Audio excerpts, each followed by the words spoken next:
Hello, this is Logan Neice, here to discuss the topic of ageism. The main reason I picked it was because of a personal reason.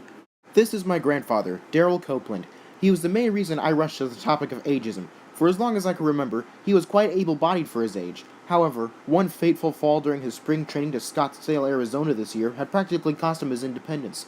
One of my fondest and most recent memories was the establishment of a summer routine, where we would eat lunch together and then let me handle some chores and yard work for him. However, once this school year started, I didn't want to give it up. I loved spending time with him so much that I decided to continue it through the weekend in the school year. My grandpa survived the fall and managed to make it back to Kansas, albeit with the help of my dad and aunt. During the following week, my parents and I helped take care of him in his more vulnerable state until his assisted living home was ready. The Sheridan, pictured here, is located not too far from his original home in the Stonehaven subdivision. All this has been happening during this semester of school, and fortunately fueled personal experience towards this project. Now enough about me, let's get on with the research. I have here the business card of my partner and I's interviewee. This person was a social worker for Garden Terrace, a retirement home found in Overland Park.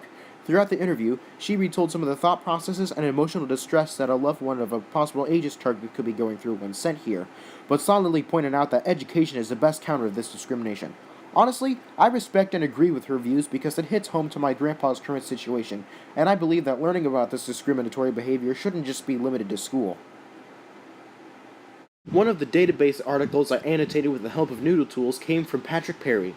The quote I picked out is, "The man who coined the term ageism argues that the United States has not made the much-needed research investment in aging."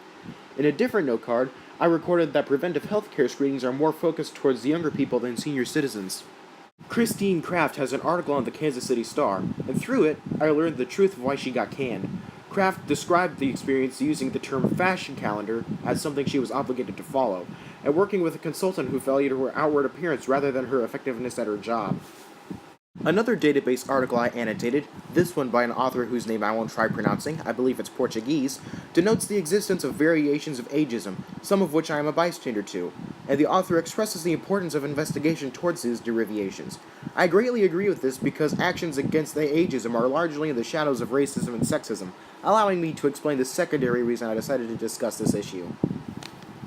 While my grandpa was the main reason I selected ageism as my community concern, its participation in counteraction also grabbed my attention. Racism has been the big brute for a long time, but to speak the truth, ageism doesn't care what your race or gender is. It'll affect everyone the very same.